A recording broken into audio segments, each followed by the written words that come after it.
Good morning, class.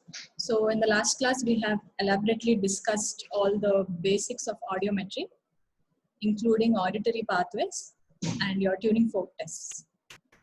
So in this class, we are going to specifically elaborate on the rest of your main audiological tests. So this is the list which is provided to you in your textbooks mostly. These audiological tests, as we have spoken about, are divided into subjective and objective tests.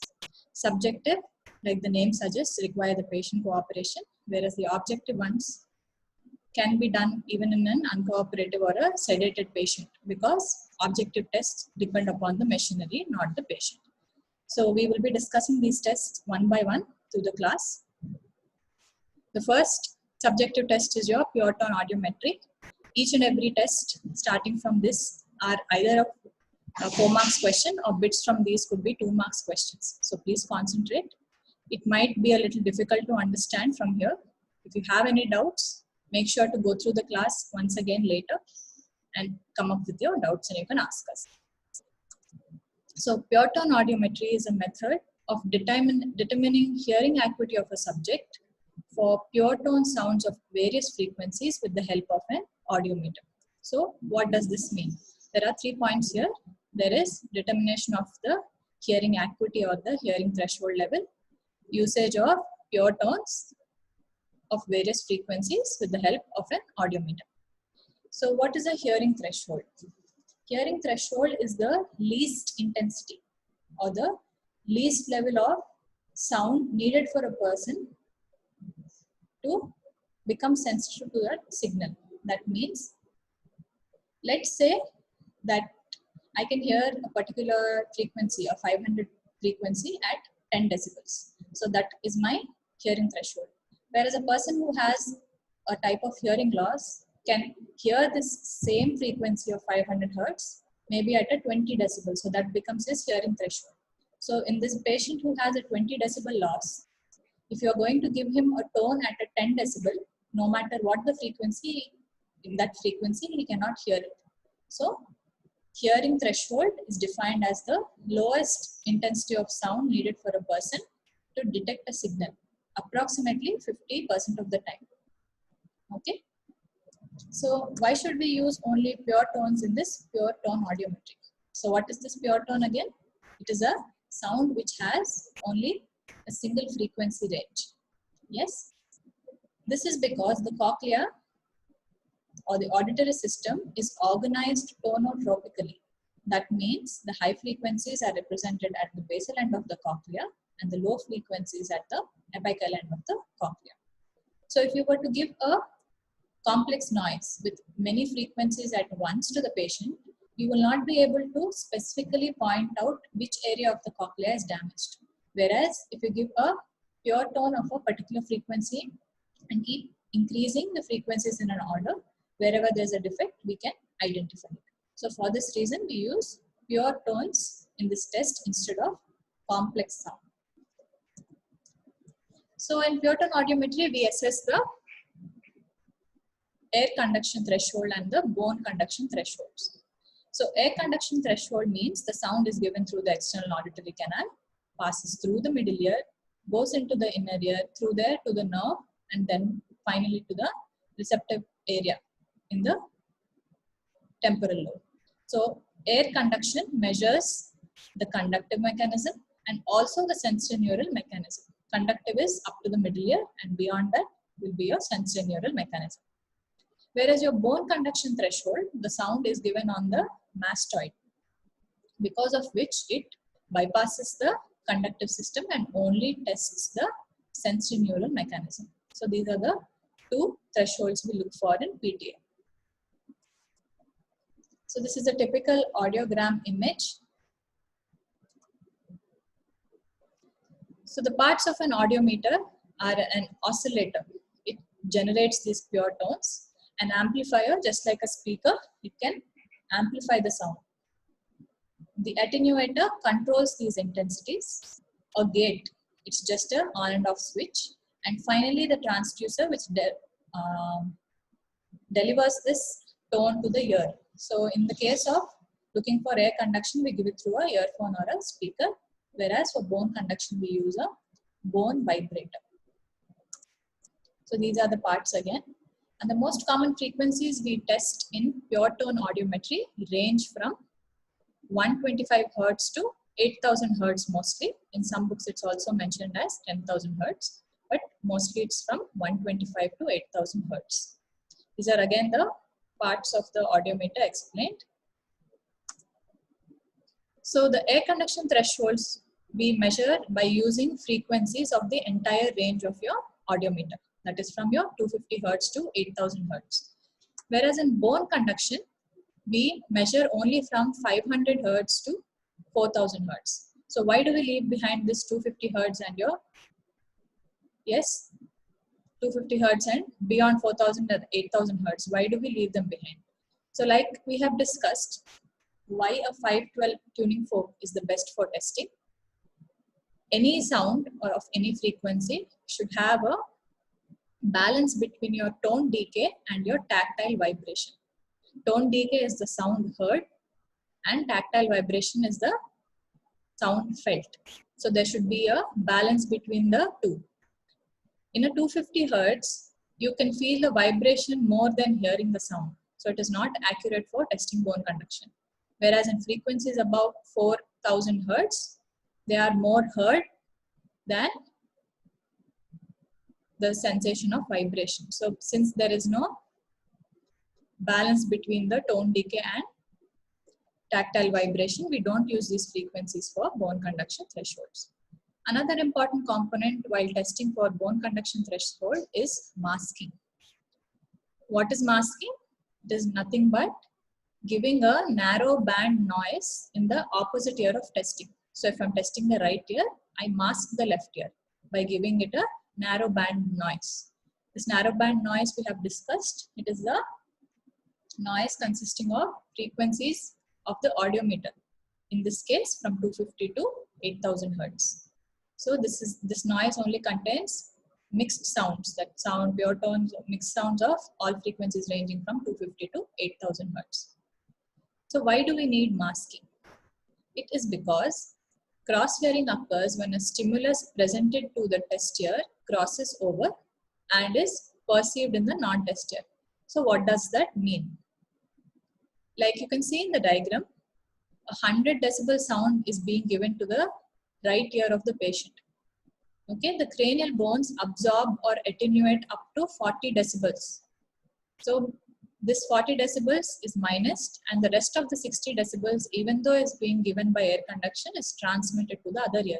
So the patient perceives the hearing, but not in the testing ear, but in the other ear. Okay, so what is to be done? Let's say that a patient has normal hearing in one ear and he has a 40 decibels or 50 decibels hearing loss in the other ear. So if to test this 50 decibels hearing loss ear, we have to give him a sound or a sensation level above his threshold. Otherwise, he cannot hear the sound. If you give him a 40 decibel sound or a 20 decibel sound, he won't be able to perceive it. So to test in that ear above his threshold, something above 50, let's say we give him a 60 decibel sound. So 60 decibel sound is being given in the right ear. Because of that, what happens? Some amount of your sound, that is only up to 40 decibels, is absorbed by the intercranial bones and the rest is transmitted to the other ear and it is perceived as hearing in the other ear. So to prevent this, we do masking of the opposite ear.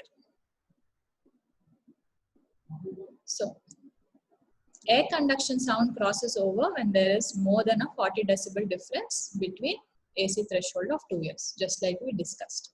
Whereas in bone conduction, no matter the amount of sound, 100% is transmitted to the other ear. So when trying for bone conduction thresholds, masking is compulsory. Okay. We use a narrow band noise.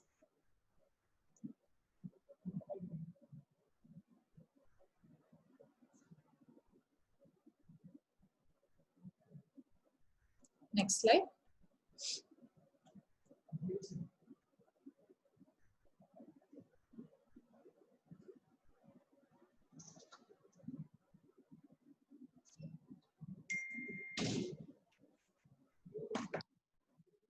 There's just too many things being written on the. Just give me a minute, please. Okay, let's continue. So this is the masking. What is the procedure of your Pureton audiometry? This procedure is called the modified Hewson-Westlake procedure. So you present a tone at almost 1000 hertz frequency at a clearly audible level to the patient.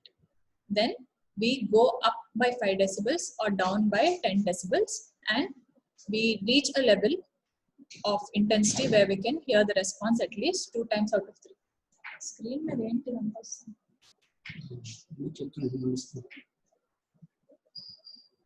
Okay, so how do we do that? So let's say I'm giving a patient frequency of 1000 hertz at 40 decibels. The patient is unable to hear this sound. So what do? I go up by 5. So give a sound at 45 decibels. The patient is still not able to hear. So I go more up by another 5. So make it 50. Still not able to hear. Make it 55. At 55, when the patient says that he is able to hear, I have to go back by 10 decibels to 45 and again continue this procedure. So I have to go back and forth again and again until 2 correct responses out of 3 are obtained.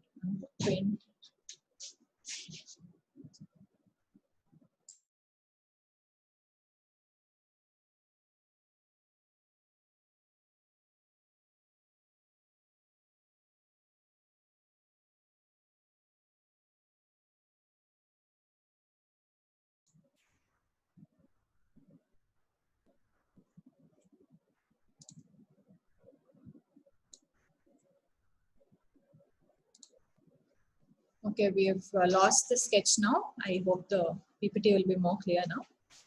So what do? We first, like we've discussed, give a tone at a particular intensity. Keep increasing the intensity in 5 decibel steps. When the patient starts to hear, you go down by 10 decibel. And obviously the patient will stop to hear at that going down. Again, you go up by 5 decibels and keep repeating it until at least you have tried this for 3 times and the patient at least gives you a positive signal at least 2 times. So these are the symbols we use in the audiogram. We have discussed this earlier. Red line for right ear, blue line for left ear, continuous for air conduction, and a broken line for bone conduction. This you can remember with a smiley face. The right eye is a red circle, the left eye being a blue cross. Right ear will be your less than and your left ear will be your more than arrows. Okay, this is how your audiogram is marked. So what instructions do we give the patient? We instruct the patient to raise the index finger as soon as he hears the sound, even if the sound is very faint. And as a precaution from our side, we should remove any external conditions which can cause any form of conductive hearing loss, which could be immediately treated, like that of the presence of wax. Okay, wax is not pathological here, it's a natural physiology, but that should be removed before testing because that might produce some amount of hearing loss. So this is the bone vibrator which you can see. It is not placed by itself like this, just to show you the headphones have been removed. So there are 2 types of placements, both frontal and mastoid placements. Though the frontal is superior to the mastoid placement, it is not very sensitive because this vibrator is placed in the midline, okay, over the frontal bone. So it is not sensitive to the direction. So hence we use the mastoid placement like you're seeing in the image. This is the mastoid placement. So what happens? We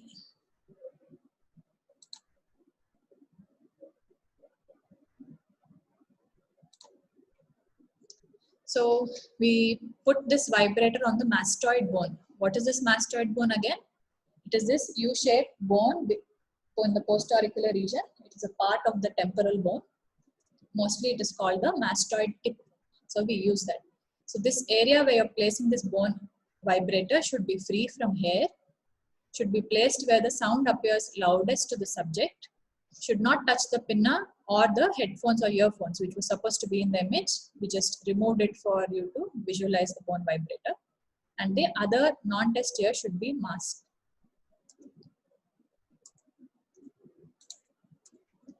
So this is the proper positioning. We have a soundproofing room and the patient and the audiologist are separated by a glass window. That's the audiologist operating on an audiometer. So these are your regular headphones which we use for checking air conduction. The bone conduction vibrator comes behind it and onto the mastoid bone of the side we are testing. So what are the interpretations? So this, what you see here is a normal audiogram or a pure tone audiometry graph. So in the x-axis, we see the frequency in hertz have been jotted down in an ascending order. And on the y-axis, we see intensity or hearing loss also in an ascending order. Here we are seeing the pure tone audiogram of the right ear because it's in red color. The broken line is that of bone conduction and the continuous line is that of air conduction. So how do you know whether there is any abnormality in the pure tone audiogram? So how do you know? We know it by calculating your pure tone average. Pure tone average is the arithmetic mean of the air conduction thresholds at 500, 1000 and 2000 hertz. So this is the air conduction curve at 550, at 1045 and at 2050 again.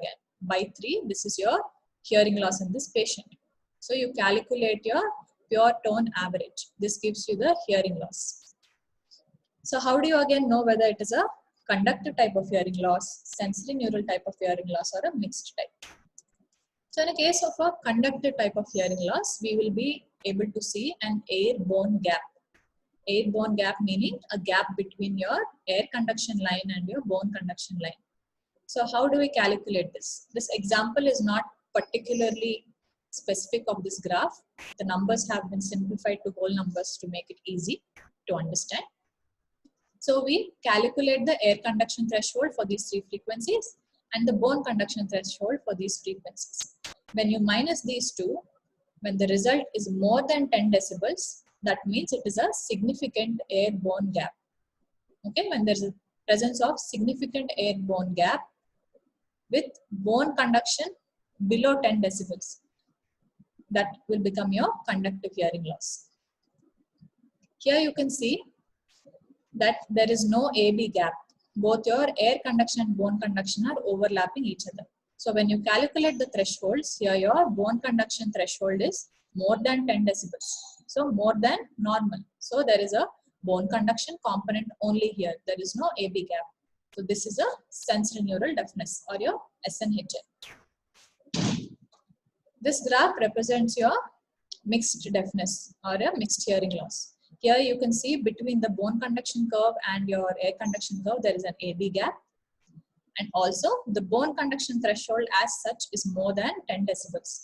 So there is also a high bone conduction threshold and also an AB gap. So this makes it a mixed type of hearing loss. So what we have seen, this is the summary. In a conductive hearing loss, air conduction is worsened, bone conduction is normal and an AB gap is present. In a sensory neural hearing loss, since the bone conduction is pushed downwards, air conduction is automatically pushed downwards because air conduction always lies beneath the bone conduction curve in your audiogram.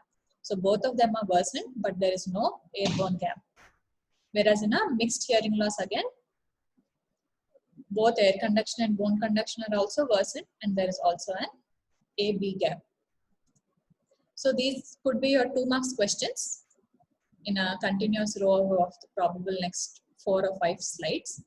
So in cases of otitis media with effusion, we see low frequency conductive hearing losses. So you see while going towards the high frequencies, the AB gap has narrowed down and in the low frequencies there is an AB gap. So there is a low frequency only conductive hearing loss because your bone conduction threshold is below 10 only.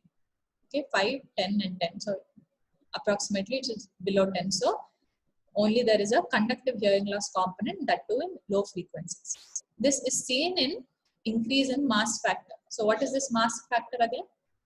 We must have heard about it in your physiology. Your resistance to sound transmission depends upon stiffness of the tympanic membrane, mass of the ossicles, and your ligaments, stiffness of your ligaments, of which the tympanic membrane stiffness plays the most important role. So mass is nothing but, inertia is mass by volume. That is your regular physics formula. So since the air volume is a constant here, mass is directly proportional to inertia. So increase in mass increases resistance to sound transmission. Usually low frequency sounds are more dependent on the middle ear air for transmission, whereas high frequency sounds depend upon the vibrations of tympanic membrane for transmission. So since there is replacement of middle ear air with fluid in otitis media with effusion, you usually see a low frequency hearing loss. The next is a high frequency sensorineural hearing loss, which we see in conditions such as presbycusis and ototoxicity, sensory part of the loss, that is cochlea, or the neural part of the loss could be in cases like acoustic neuroma. So here again, like we have discussed, there is no AB gap, but overall the bone conduction threshold has increased and it is more than 10. Okay, so how do you calculate here? 30 plus 35 plus 40 by 3. So that is your bone conduction threshold. That is the loss here. Again, in Meniere's disease, we have a low frequency sensorineural hearing loss. Meniere's disease is endolymphatic hydrops. So improper absorption of endolymph within the cochlea causes your Meniere's disease. So this will show a typical graph where there is a low frequency sensorineural hearing loss, whereas low frequency conductive hearing loss is seen in otitis media with effusion. This is again a very important question, 2 marks. In noise-induced hearing loss, especially, the audiograms show a 4K dip both in your air conduction and bone conduction curves. This is called as an acoustic dip or a Boilermaker's notch. It is seen as 4K hertz frequency specifically. Okay, so usually more often than not it is seen in both ears because toxicity of sound reaches both ears at the same time. So why specifically the dip only at 4K hertz? Why not elsewhere? It is because the area of 4K hertz corresponds to a firmly attached area of the basal turn of cochlea.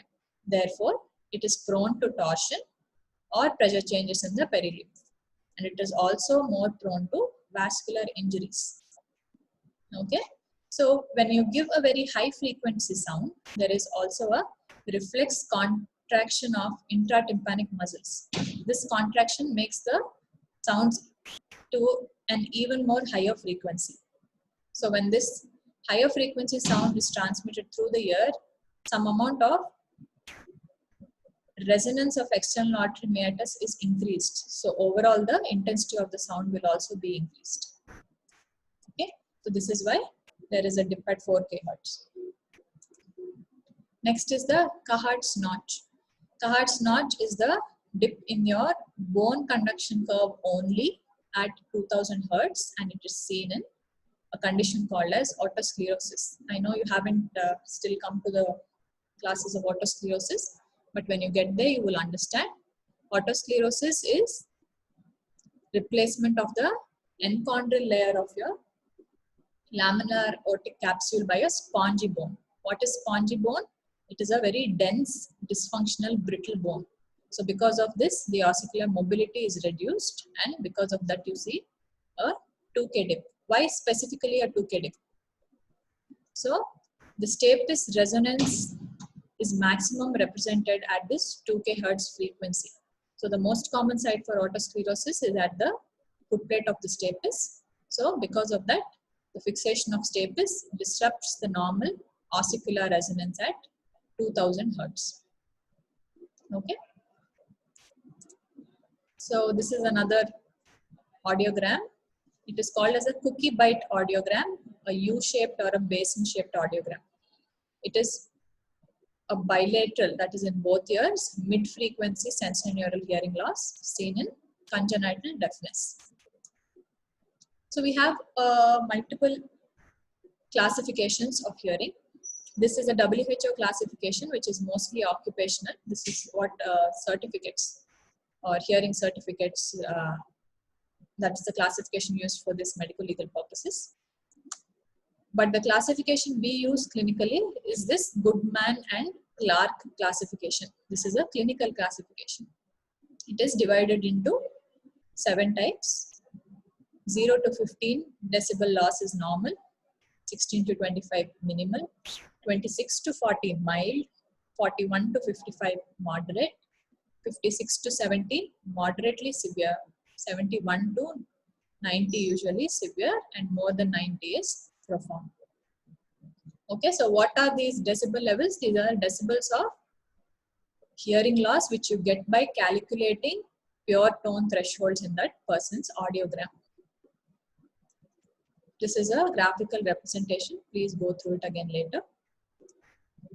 So what are the uses of this pure tone audiogram? You can find the type of hearing loss, whether it is conductive, sensorineural, or a mixed type of hearing loss.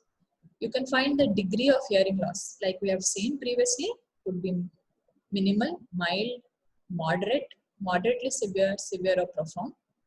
For prescription of hearing aid, that is, only when you know the amount of deafness in the patient, you can program the hearing aid. All hearing aids are not the same. Hearing aid is nothing but a mini-sized amplifier. So whatever sound it takes, it's going to amplify it and give it to the ear. So there is a loudness discomfort level. We have discussed this in the previous class. Okay, so loudness discomfort level and your pure tone thresholds are required for programming of hearing aids. Then you can predict hearing improvement after ear surgery with the help of the same. How do we do that? So prior to the surgery, we perform a pure tone audiometry, and post surgery again after a 1 month duration, we perform the pure tone audiometry. And you will see that in cases of, for example, laryngoplasty, up to 20 decibel decrease in the airborne gap can be noticed. Okay, it is a very good result. So about the speech reception threshold, we'll talk about it when we get there. And it is also a record for medical legal reference. So next we're going to talk about recruitment. This is the most confusing part of audiometry. So please pay attention. Recruitment is the abnormal growth in perception of sound intensity. That means a loud sound which is tolerable in a normal ear may grow to abnormal levels of loudness in the recruiting ear and thus become intolerable. So in some patients with cochlear pathologies, recruitment is seen. The typical way of presentation is that when you speak to them loudly, they are unable to hear you. But when you start to talk loudly, they get irritated and say back that, I'm not deaf, I can hear you, why are you shouting? Okay, that is the typical way of presentation. So to understand recruitment better, I will give you a small example. So let's say a patient has a 30 decibel or a 30 decibel hearing loss in his left ear. Okay, the right ear is normal. Normal, we consider it as 0 decibel. 0 here is not an absolute 0. It is a relative number because decibel is 1/10 of a bell. So 0 here does have a value. So right ear is normal and left ear has a 30 decibels hearing loss. So when I want to test this patient, okay, so in this patient, a 40 decibel sound, that is 10 decibels above his threshold, will be equal to the loudness of a regular 10 decibel sound in the normal ear. So in the right, I'm giving a 10 decibel. In the left, I'm giving a 30 decibel. So going further, in the right, I want to give a 20. I'm sorry, in the right, I'm giving a 10. In the left, above his 30 decibel, I have to give the sound. So I started 40. So I've started with 10 and 40. The difference is 30. So going further, I'd like to increase the sound by 10 decibels. So I will give a 20 decibel sound in the normal ear and a 50 decibel sound here. So again, you see, in spite of the loudness being equal, the decibel difference here is 30 decibel.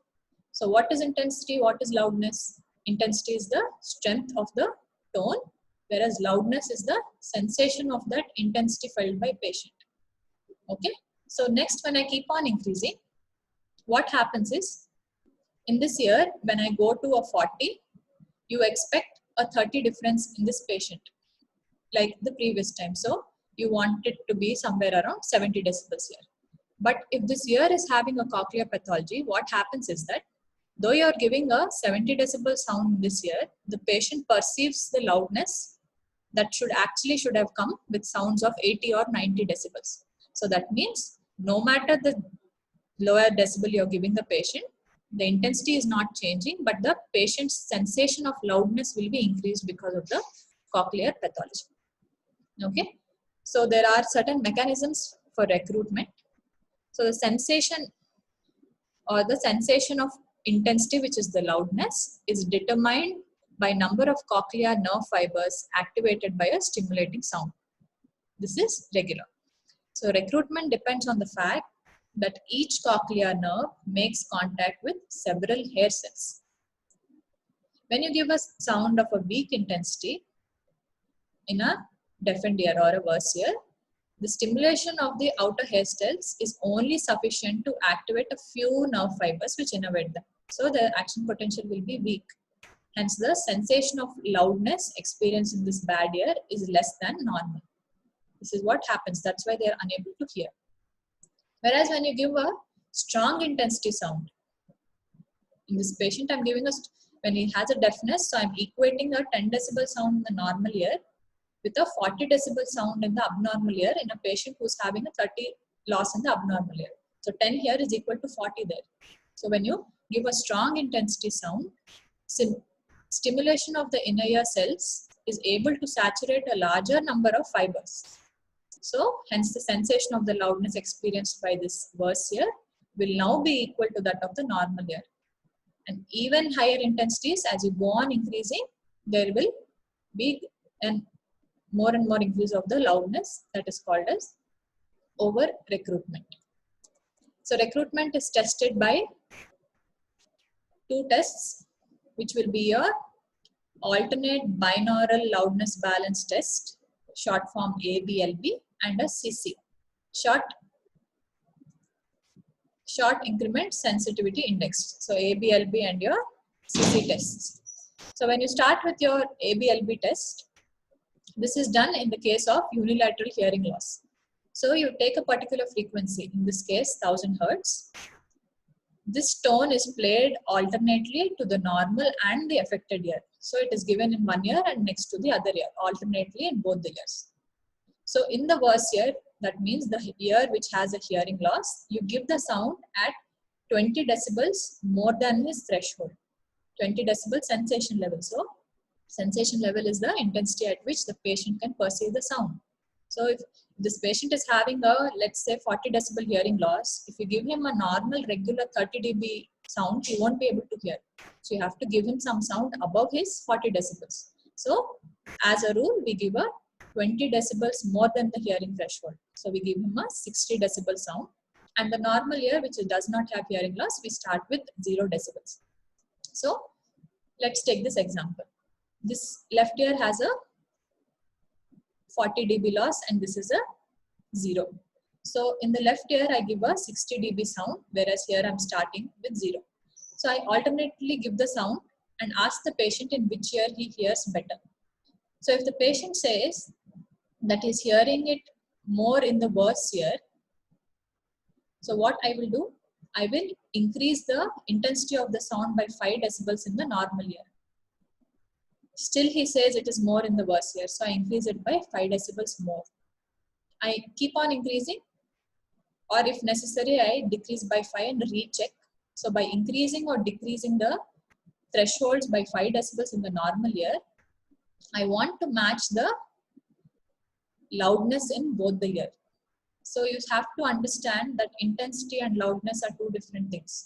Intensity is what the machine gives, loudness is what the patient feels. So I am altering the intensity, but because of recruitment powers, though the alteration in intensity is very low, the patient gets a higher change in loudness. This is seen in cochlear pathologies. Because of this, by alteration of that, somewhere I will be able to match the loudness in both ears. I will note that down.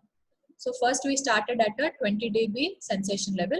Next we go to a 30 dB sensation level, 40, 50, 60 continuously. And For each sensation level, I get a particular decibel level in the normal ear. So I match this for you to understand. So in a normal ear and a defective ear. So let this patient, let's say, has a hearing loss here. Okay, so we started with a 20 dB sound in the normal ear and 50 dB sound in the abnormal ear. Going further, if you can see that each time I'm increasing the intensity, the loudness is also increasing only by 10 here. So the difference between these two ears remains same. Whereas in recruitment, with increase in the decibel level in the abnormal ear, with even smaller increase in decibels, there is a larger increase in loudness. That is, there is abnormal perception of loudness. So here I'm increasing it by 10 each time. So with 10 increases, 10 dB increases, there is only a 10 dB increase in loudness. But here with a 10 dB increase, you see that the patient is able to perceive more and more loud sounds.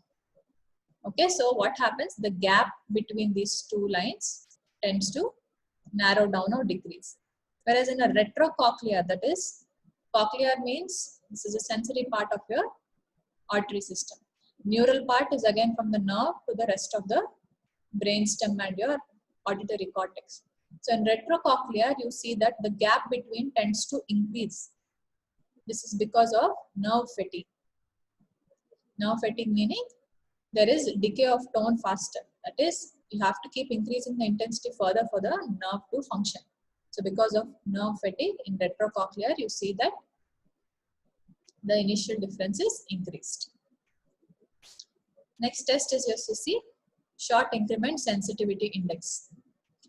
This is a simple test. So due to recruitment, patients of cochlear lesions can distinguish smaller changes in intensity of pure tone better than patients of normal hearing.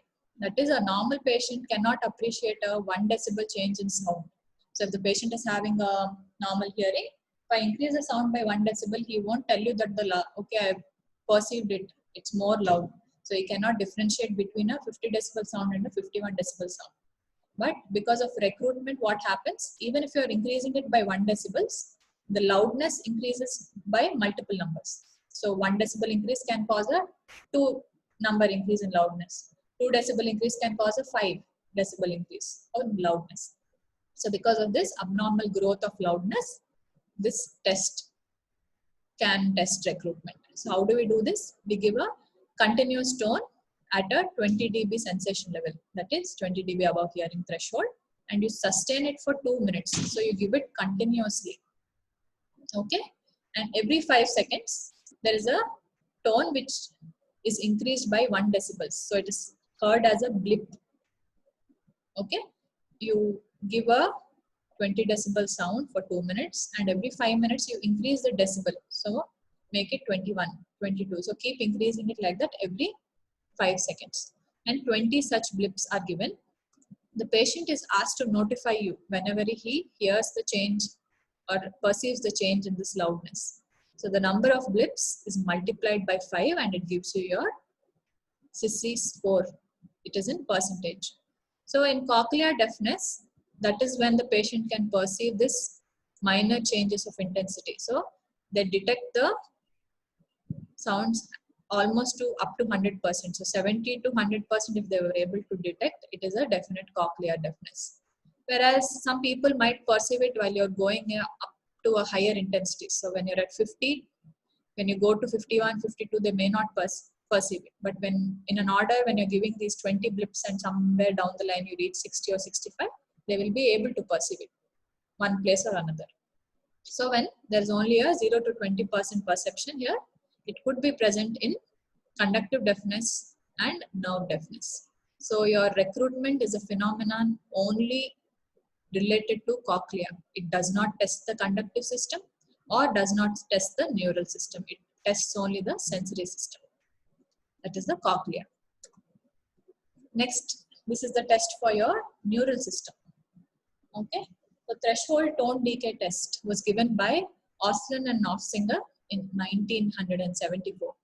So it detects the abnormal auditory adaptation due to nerve fatigue.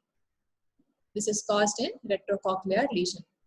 So how do we do this and why should this test prove anything? It's because a normal person can hear a pure tone continuously for 60 seconds. Okay, so if he is not able to hear continuously for 60 seconds, you have to just increase the intensity and the patient should still be able to hear at some point. So a normal person can hear a tone continuously for 60 seconds. Whereas in the nerve fatigue, the tone decays before 60 seconds. So how do we do this? We give a tone of 4000 Hertz at 5 decibels above their threshold for continuous 60 seconds. So that's what we're trying to prove, that there is or there is not a nerve fatigue. So we give it for 60 seconds. So the patient stops hearing it before 60 seconds. You increase this intensity by 5 decibels. So you keep on increasing it by 5 decibel steps to a level until which the patient should continuously be able to hear the tone for 1 whole minute. Okay. So by increasing these 5s, you add them all up. And if there is a tone decay of more than 25 decibels, it is diagnostic of a retrocochlear hearing loss. That is something to do with the nerve in cases of acoustic neuroma, etc. So this is a table for the same. More than 25 represents retrocochlear, whereas anything below that can represent a cochlear damage or a normal ear in case of 0 to 5 decibels.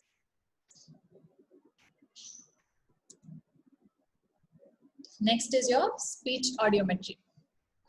So speech audiometry tests the patient's ability to hear and understand speech. Okay, clear there? It tests the patient's ability to hear and understand speech, and it has 2 parameters. There is a speech reception threshold and there is a speech discrimination score. So the speech reception threshold is the intensity at which the patient can repeat at least 50% of spondy words. We have discussed what these spondy words are. They are stressed bisyllables. Vowel in each syllable, 2 syllables requiring stress, such as oatmeal, sunset, eardrum, etc. So how do we do this speech reception threshold? A set of spondy words is delivered to each ear of the patient. Okay, and the word lists are delivered through the headphone of an audiometer. The patient is asked to repeat back to you as to how many words he heard. Let's say that I have given him 10 words. Okay, so I have started the test at 5 decibels. The patient was able to only give me back 3 words. So I increase the decibels by 5 more decibels and I again repeat these 10 words to the patient. At 10 decibels, if he is unable to still repeat at least 50% of the words, you increase it furthermore by another 5 decibels. So you go on increasing the intensity by 5 decibels until the patient is able to hear at least half of these words clearly. Okay, so the SRT is normal within the range of 10 dB of average of pure tone threshold. That means when you calculate the pure tone average of a patient and do this SRT, if it is within plus 10 or minus 10 of this pure tone range, the patient's SRT is normal. But when it goes beyond plus 10 to 15 or 20, then there is a definitive neural hearing loss. Next is the speech discrimination score. So here we give phonetically balanced words such as fish and dish, pin and sin.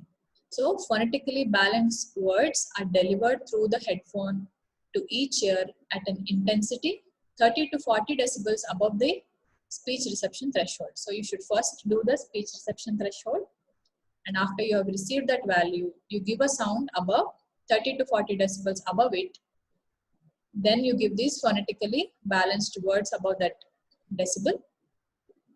When you give 50 words to the patient, the number of them correctly heard by them should be repeated out by the patient.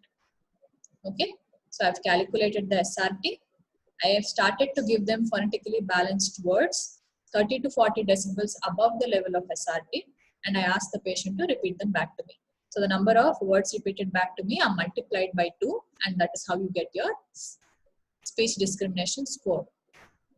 So in a normal patient, there is a 95 to 100% speech discrimination.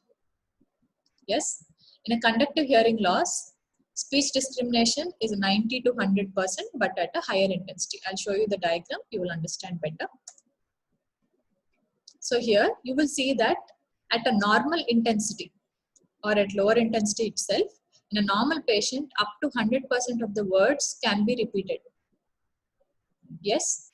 In a conductive hearing loss patient, because there's only a conductive component, what I will do is I will amplify the sound by decibels, but still the patient is able to repeat almost 100% of the words. Whereas here you see in your sensory neural hearing loss, this is sensory, this is neural hearing loss. You will see that no matter the increase in the intensity, the entire words list cannot be repeated. That is, this is seen in patients because they cannot discriminate the speech. So how will the patient present to you? He will come to you saying that I'm able to hear the words, but I am unable to understand. Okay. So in cochlea, you will see that cochlear pathologies, you will see that the ST score is less. But in comparison with neural component and cochlear component, sensory, your speech discrimination score is worse in your retrocochlear pathologies. Why is this? Because of the rollover phenomena. So because of the neural fatigue, you are giving them sound continuously. So what happens is, because of neural fatigue, after a point of time, this curve tends to roll over in retrocochlear pathology, making the speech discrimination even worse. Okay, so comparatively in cochlear and retrocochlear, the nerve hearing loss, that is your retrocochlear hearing loss, has very poor score in comparison of cochlear hearing loss due to nerve fatigue. This is your rollover phenomena. How does this happen again? As you keep on increasing the speech stimulus, the lower the score will be due to neural fatigue. So again explained over here, sensory means cochlear pathology, neural means retrocochlear pathology. So because there is a discrimination problem in sensory neural hearing loss, you will see that the conductive hearing loss will have a better graph, whereas the sensory neural hearing loss has a bad graph. So what are the uses of this speech audiometry? It is used to differentiate between pathological and a functional hearing loss. Functional is nothing but malingering. Okay, you can discriminate these two. Then the intensity level for the best discrimination score is useful for fitting and setting of hearing aid. Again, and you can differentiate between cochlear and retrocochlear regions because of the rollover phenomena. This is again another table which I took from your textbooks.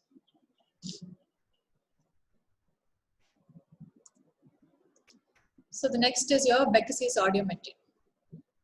This Becke's audiometry is an automatic audiometer which scans the patient's thresholds to both continuous and alternating stimulus. It is nothing but a pure tone audiometer, but it gives both a continuous tone and an alternating tone. Alternating tone means pulses of sound with gaps in between.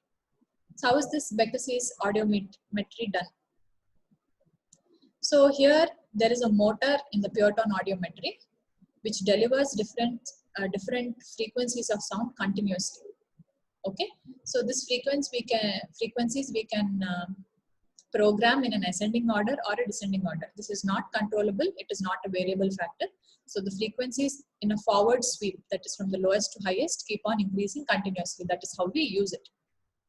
So when the frequency is in that sweep, what happens is that the intensity of the frequency of the sound can be controlled by the patient with the help of a button. So when the sound is being given, a button is given to the patient, and the patient is asked to press this button when he hears the sound. As long as he is hearing the sound, he holds it pressed, and once he stops hearing, he will remove the finger. Okay, so keep on holding continuously, and once he stops hearing, he will remove the finger. So this will automatically jot down curves. So there are two curves, one for continuous sound and one for pulsating sound. So in the type 1, there are 5 types of these graphs. In type 1, you will see that there is an overlapping of the continuous and the interrupted tracings. This is usually seen in normal patients and also in conductive deafness, because These kind of tones will only check your sensorineural losses, not much of conductive components. In type 1, you must notice that the amplitude of the wave is more or less even. It is somewhere around 10 decibels. Amplitude is height here. It will be around 10 decibels evenly. The next, in the type 2, the curves overlap at lower frequencies, but at around 1000 Hz, the continuous tracing falls below the interrupted tracing and then runs parallel to it. So you see that up to here, up to 1000, it was normal. There's a change in the morphology of the curves, and the amplitude also will decrease, maybe up to 5 decibels. So this is seen in some cases of cochlear hearing loss. Type 3 is a the continuous curve dips abruptly from the interrupted curve before 500 Hz. Okay, this is due to nerve fatigue again, because a continuous tone is given, it cannot be heard in a retrocochlear disease. The fourth type is also of a retrocochlear disease, where the continuous tracing from the very beginning remains lower than the interrupted tracing. Same reasons. And the last one is a curve which you see in Mallinger's, where the continuous tracing line is above the interrupted tracing, which does not usually happen. So either the patient has not understood your instructions properly or he is malingering. So these are your subjective audiological tests. So in the next class, we will be beginning with your objective tests. It will consist of your impedance audiometry, your electrocochleography, BERA, and autoacoustic emissions. If time permits, we will also begin the chapter of hearing aids. So please go through these specific tests which we have discussed today. I understand that it is difficult to understand in the first go. Read from your books. If required, go through the lecture again. And if you have any doubts, you can ask me now.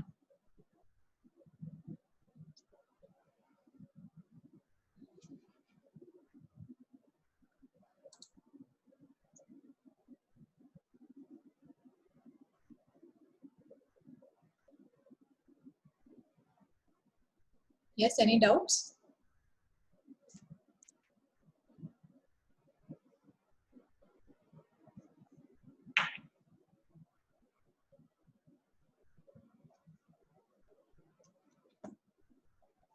So first, I would advise you to review the first lecture of audiometry, get all your definitions right, and then you will be able to understand this lecture better if you go and hear it again. If you have any doubts, you can ask me. If not now, maybe in the next class.